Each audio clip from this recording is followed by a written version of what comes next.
नमस्कार दोस्तों, स्वागत है आपका हमारे YouTube चैनल पर। मेरे सभी प्यारे दोस्तों को जय श्री कृष्ण। महाभारत की कहानी द्रौपदी का चीरहरण। महाभारत ऐसा महाकाव्य है जिसमें कई छोटी बड़ी शिक्षाप्रद घटनाओं का जिक्र है। द्रौपदी चीरहरण भी महाभारत की ऐसी ही घटना है। द्रौपदी पांचाल देश की राजकुमारी थी और उसका विवाह अर्जुन से हुआ था। अर्जुन ने द्रौपदी के स्वयंवर में मछली की आंख में निशाना साधकर उससे विवाह किया था, लेकिन माता कुंती के अनजाने में दिए एक आदेश से द्रौपदी पांडवों यानी पांचों भाइयों की पत्नी बन गई। एक बार की बात है जब पांचों भाइयों में सबसे बड़े युधिष्ठिर इंद्रप्रस्थ नगर पर राज कर रहे थे। उस समय हस्तिनापुर का राजकुमार दुर्योधन था और पांचों पांडव उसके चचेरे भाई थे।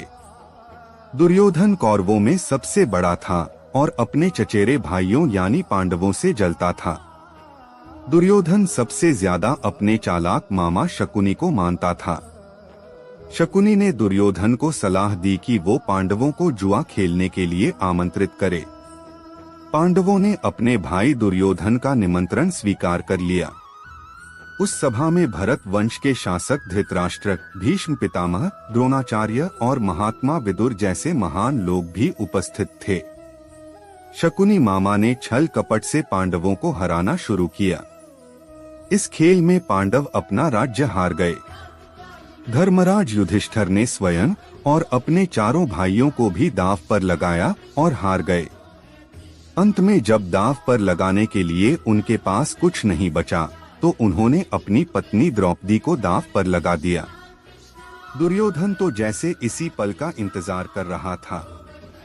शकुनी मामा की मदद से उसने जुए में द्रौपदी को भी जीत लिया। द्रौपदी को जीतने के बाद दुर्योधन ने अपने भाई दुशासन को आदेश दिया कि वो द्रौपदी को भरी सभा में बाल पकड़कर और घसीटते हुए लेकर आए।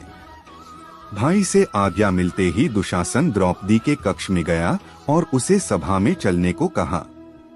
रानी द्रौपदी बहुत ही स्वाभिमानी और पतिव्रता स्त्री थीं, इसलिए उन्होंने दुशासन के साथ चलने से मना कर दिया। दुशासन ने गुस्से में आकर द्रौपदी के बाल पकड़ लिए और उसे खींचते हुए भरी सभा में लाकर खड़ा कर दिया। दुर्योधन ने दुशासन को आज्ञा दी कि वो द्रौपदी को भरी सभा में निर्वस्त्र कर दे।